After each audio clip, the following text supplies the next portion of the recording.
Assalamualaikum warahmatullahi wabarakatuh. Selamat siang teman-teman. Apa kabar? Alhamdulillah bisa menyapa lagi teman-teman di video YouTube aku kali ini. Aku senang banget akhirnya aku bisa punya waktu sedikit untuk bikin konten, karena jujur aja kemarin-kemarin kan aku lagi sibuk soal persiapan pernikahan aku. Jadi memang ada beberapa video yang aku pending. Bahkan aku minta maaf banget sama teman-teman, konten aku ada yang belum aku upload. Tapi ini konten dadakan yang sebenarnya aku belum mau bahas, tapi karena banyak juga teman-teman yang nge-DM dari persiapan aku pernikahan sampai hari ini, aku udah menikah sekitar seminggu. Udah banyak yang nanya, ini gimana sih kak kemarin soal weddingnya gitu, teknis pernikahannya gimana, terus vendor pernikahannya gimana, perasaan kakak gimana sih karena nggak jadi resepsi, jadinya malah akad aja. Well, mari kita bahas di sini semuanya. Ini tuh dadakan banget, aku masih di kantor, jadi oke, kita akan bikin video ini. Kita akan membahas mulai dari mana dulu? Dari kisah awal mula kenapa akhirnya aku memutuskan untuk akad aja di rumah, dan akhirnya memutuskan untuk mengadakan pesta pernikahan yang sederhana. Itu seperti apa gitu ya. Oke, kita mulai ceritanya. Jadi pertama kali itu adalah karena aku itu udah mempersiapkan persiapan pernikahan aku itu sekitar sudah 75% itu udah selesai. Jadi mulai dari catering, make up, foto, gedung, pokoknya semuanya yang besar-besar itu sudah lunas. Jadi sekitar 75% itu sudah lunas. Nah, persiapan terakhirnya itu tinggal seperti baju keluarga, terus acara pengajian, pokoknya tuh yang kecil-kecilnya aja gitu. Nah, terus ceritanya bulan Maret ini tuh COVID. Kan karena kita tuh nggak tahu kapan bisa melaksanakannya. Jadi akhirnya kita benar-benar nggak merencanakan apapun selama akhir Maret. Kira-kira awal Mei itu masih diperdebatkan juga, jujur aja, karena memang kita berdua tuh bingung kalau misalkan kita jadi resepsi, kita belum tahu apakah COVID itu selesai atau enggak. Kalau misalkan boleh resepsi, karena kita juga nggak tahu kan udah bener-bener hilang atau belum COVID itu. Takutnya kalau kita bener-bener maksain bikin acara, kita malah jadi penyebab penularan yang lebih banyak lagi. Ada perdebatan juga antara ibu aku dengan kita berdua, karena ibu aku pingin kita resepsinya di Agustus, maksudnya nikahnya Agustus aja gitu. Jadi kali acara tuh semua bisa kebawa satu keluarga, dua keluarga laki-laki, dua keluarga perempuan bisa datang ke Bandung semuanya, karena kan karena kan suami aku orang Cirebon gitu. Jujur aja aku dan suami itu sumpah nggak tenang banget perasaan kita, karena kita tuh jujur banyak banget masalah yang nggak bisa kita ungkapin di sini. Intinya banyak banget masalah yang terjadi, cobaan untuk kita, dan kita takutnya kalau kita makin mundur pernikahannya, takutnya malah makin banyak cobaannya gitu. Jadi akhirnya kita memutuskan untuk tetap di tanggal itu 21 Juni 2020. Akhirnya setelah perundingan keluarga segala macem, dari dua belah pihak akhirnya setuju, oke, tapi yang datang itu cuma keluarga intinya aja, bener-bener keluarga inti. Jadi cuma ibu, terus ayah, kakak. Jadi intinya bener-bener yang pure sibling kandung gitu, yang itu aja.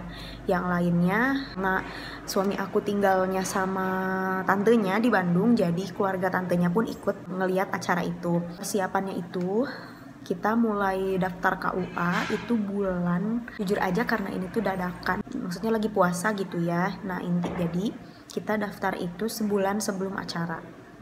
Nah jujur aja itu tuh deg-degan juga, karena persiapannya itu agak sulit, mengingat bahwa suami aku itu orang luar kota. Suami aku itu orang Cirebon, sini juga tinggal sama tantenya, tapi alamat rumahnya itu belum pindah. Jadi aku ngasih saran sama teman-teman yang mau nikah, tolong pastiin identitas kalian itu harus benar-benar sesuai, identitas calon suami kalian juga harus sesuai.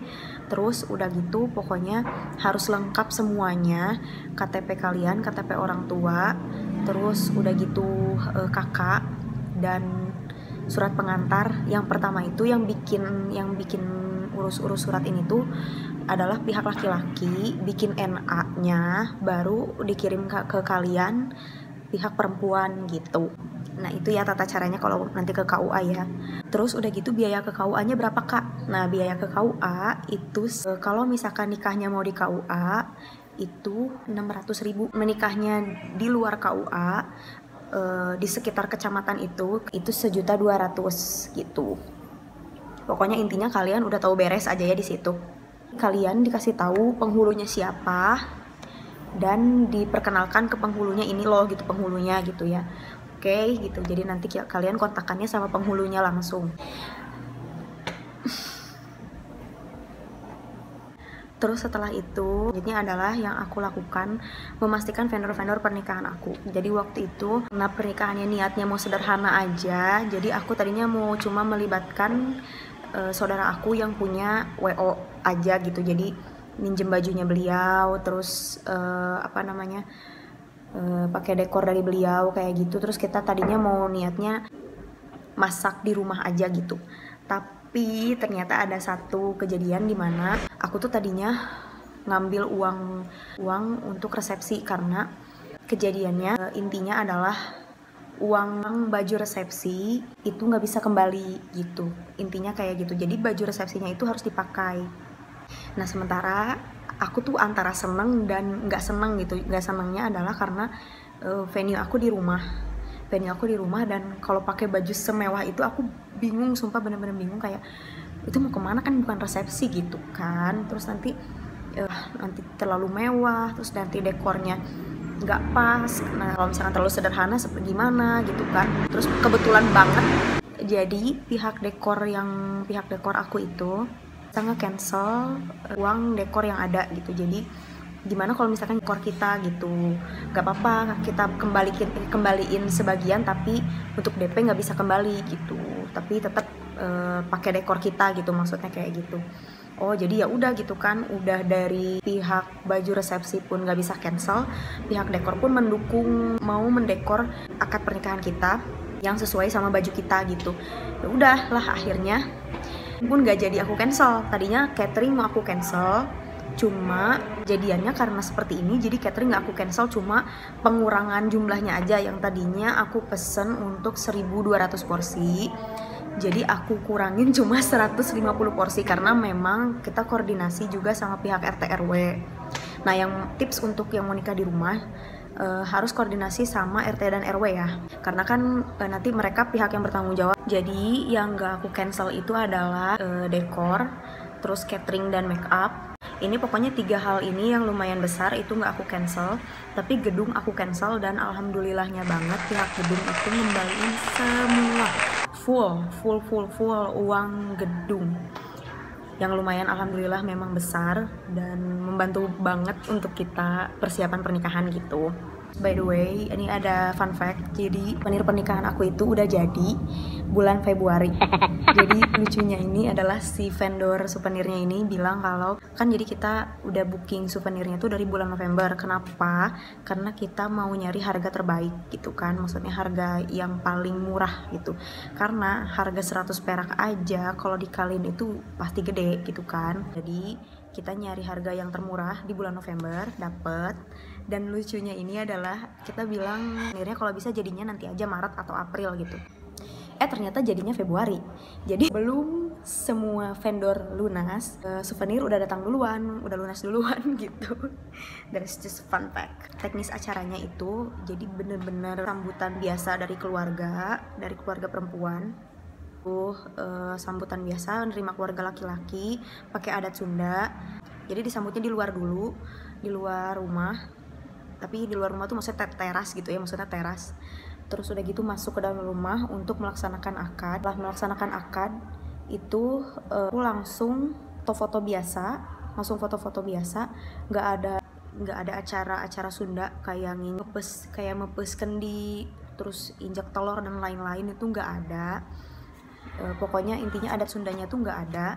Kita bener-bener mengkondisikan jangan seramai mungkin gitu acaranya. jangan menimbulkan keramaian. Terus kita juga musiknya cuma musik biasa, musik alunan Sunda biasa, pakai flash disk, pakai sound system gitu. Jadi bener-bener yang nggak nyewa band, nggak rame-rame lah intinya gitu. Pihak RW dan RT-nya itu juga memang bilang jangan terlalu banyak orang gitu, maksimal waktu acara akad itu sekitar 30 orang maksimalnya.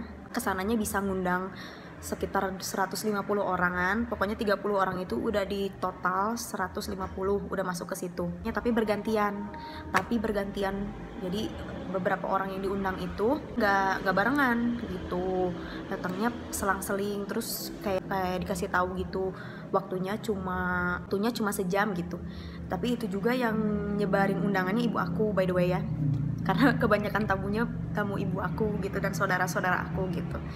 Terus ke rumah itu tamu biasanya udah dikasih tahu harus pakai masker, pakai hand sanitizer. Jadi di tempat tamunya itu, di tempat buku tamu itu udah ada hand sanitizer. Jadi mereka udah pakai hand sanitizer dulu. Ya memang cuma foto-foto aja, datang udah pulang kayak gitu aja. Emang kita nggak nyiapin acara kayak band yang tadi aku bilang, nggak ada sama sekali. Nis acaranya itu cuma seperti itu aja. Setelah selesai acara sekitar jam 3, tamu udah mulai nggak kelihatan banyak, kita udah selesai foto-foto, video segala macam. Akhirnya udah setelah itu selesai acaranya. Jadi bener-bener handle sama keluarga aku aja, nggak ada WO, terus bener-bener cuma keluarga aja gitu. Oke, itu dia tadi teknisnya. Mau ngejelasin tentang, ada teman-teman yang nanya berapa budgetnya. Ini aku udah list di sini. Ya intinya ini sebenarnya tag bengeknya tuh masih ada gitu ya, cuma aku masukin yang intinya aja. Ya aku intinya nanti totalnya itu ada plus-plusnya gitu loh. Yang pertama itu catering aku vendornya adalah Sedap Catering ini Instagramnya ya, aku kasih di sini. Sedap Catering itu memang aku udah beberapa kali ke wedding teman-teman aku dan enak banget. Terus salah satu saudara aku juga ngerekomendasiin Sedap Catering, jadi ya udah akhirnya aku pakai vendor Sedap Catering. Totalnya sekitar 6.135.000 itu untuk 150 packs. Prasmanannya itu ada 7, nasi, 2 lauk, sayur, terus ada kerupuknya, ada air mineralnya juga, ada food stallnya 1. Nah terus aku nambah sendiri, jadi saudara aku masak di rumah tapi masaknya buat food stallnya doang gitu. Satu gitu MUA kesayangan aku ini, tadinya aku direkomendasiin sama tante aku, dan aku memang lihat-lihat Instagramnya makeupnya bagus gitu, dan beliau ini adalah timnya dari MUA Lucky Hakim. Jadi ya udah pasti aku ngerasa aman lah gitu ya untuk di make upin sama beliau. Aku tuh jujur perfeksionis banget soal make up, karena as a beauty content, jadi bener-bener kayak aku tuh nggak mau make up aku kayak gini, kayak sabar banget ngadepin, aku sabar sampai hari terakhir pun, hari H-nya tuh aku masih kayak tetehnya tuh kayak iya siap Neng, sabar ya, tenang, pengantin harus bahagia, jangan banyak pikiran kayak gitu. Aduh aku tuh ke bawah seneng banget lah gitu, si tetehnya bisa membawa aku untuk jadi lebih tenang gitu kan. Nah make upnya itu yaitu Make Up by Lala. Nah ini Instagramnya. Jadi si total make upnya itu 5.500.000. Nanti teknisnya MUA nya seperti apa, kalian maunya gimana, kalian requestnya sama Teh Lala aja. Intinya budget aku tuh sekitar segitu ya. Udah gitu kenapa akhirnya aku memilih dressnya yaitu Sunda Putri dan Siger. Ini Sunda Putrinya, yang ini Sigernya. Nah kenapa akhirnya aku memilih Sunda Putri dan Siger? Ibu aku pingin aku pakai Siger Sunda. Tadinya aku mau look internasional aja gitu, maksudnya dress gaun gitu aja gitu, tapi ibu aku pingin aku pakai Sunda Siger. Terus ya aku ngobrol sama si teteh, ngobrol sama Teh Lalanya itu, biar ada pembedanya di akad, mending kita pakai Sunda Putri. Tadinya aku pikir kalau pakai Sunda Putri muka aku bulat banget gitu kan, as you can see cabi banget. Jadi aku takut di looknya itu nanti malah secabi itu gitu. Ternyata enggak loh.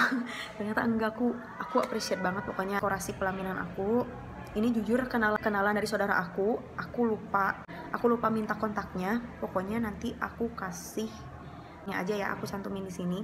Kalian bisa cari tahu dekorasi yang kalian mau kayak gimana. Pokoknya intinya ngabisin 1.800.000 untuk dekorasi. Jadi nanti kalian bisa langsung hubungi ke sini aja tentang masalah dekorasi itu kayak gimana dan maunya kalian apa dan budgetnya kalian berapa. Jadi sesuaikan sama budget kalian aja, oke? Foto wedding ini aku dihandle sama uak aku, sama kakaknya ibu aku, karena kebetulan beliau kerja di Jonas Foto.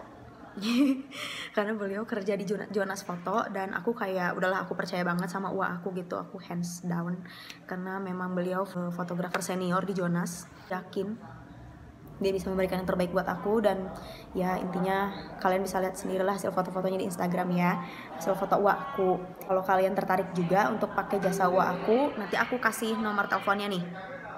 Ini nomor uak aku. Kalau kalian tertarik menggunakan jasa uak aku, bisa ngehubungin nomor ini, oke? Souvenirnya ini ada dua. Jadi aku pakai souvenir yang untuk di gedung karena udah jadi duluan kan tadi aku bilang.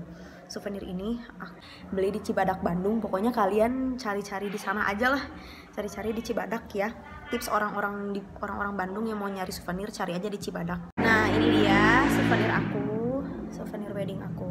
Nah, ini yang aku di Cibadak. Jadi aku belinya ini isinya ada gelas kayak gini, sama udah dapet gratis si tempatnya. Ini tuh harganya 2.900. Udah kayak gini ya, udah kayak gini nampaknya.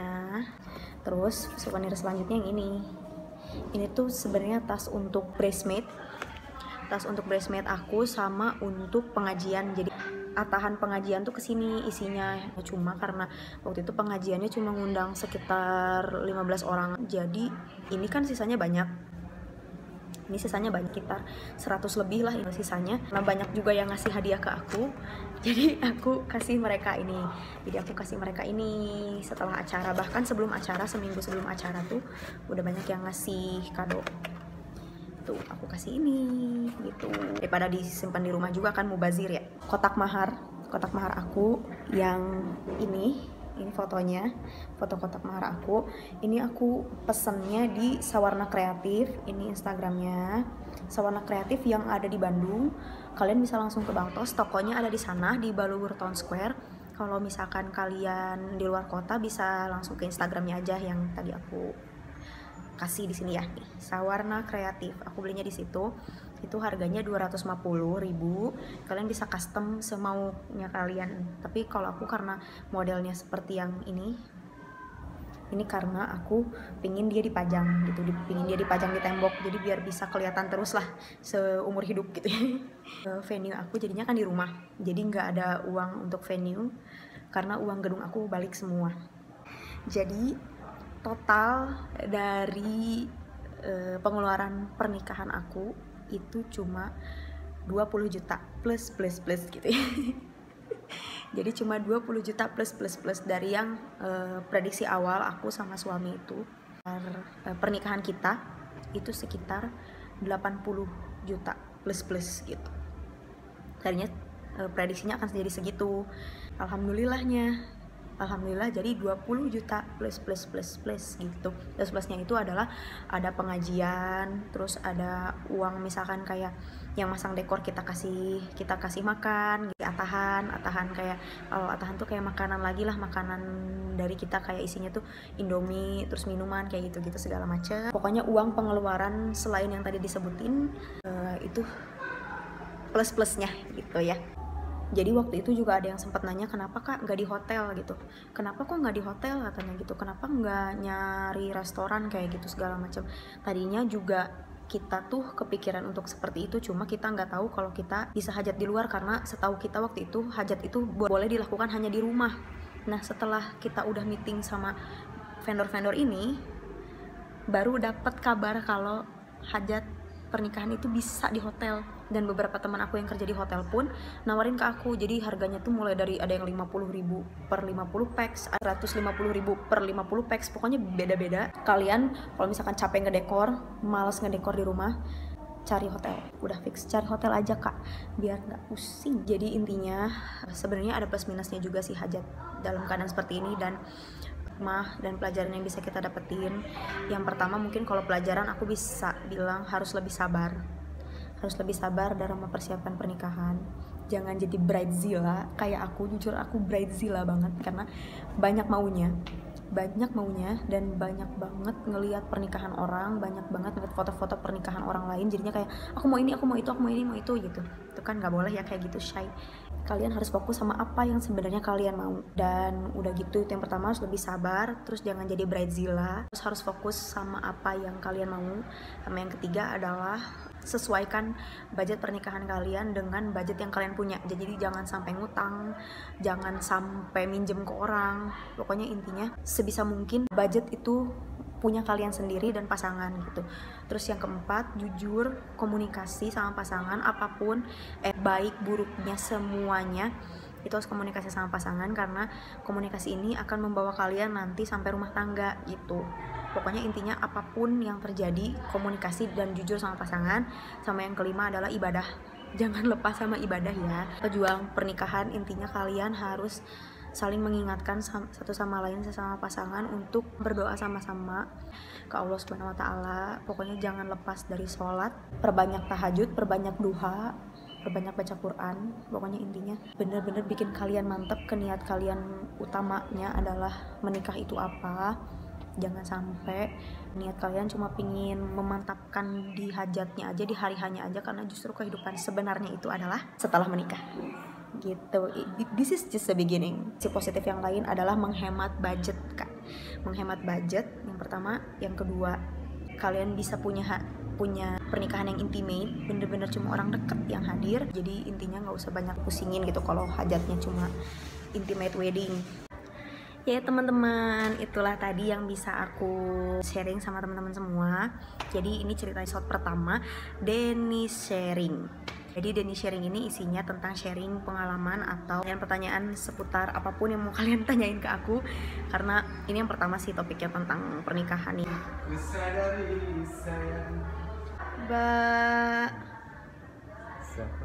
Kalau ada pertanyaan yang lain yang mau teman-teman tanyain ke aku, mau dibahas bareng sama aku, boleh banget.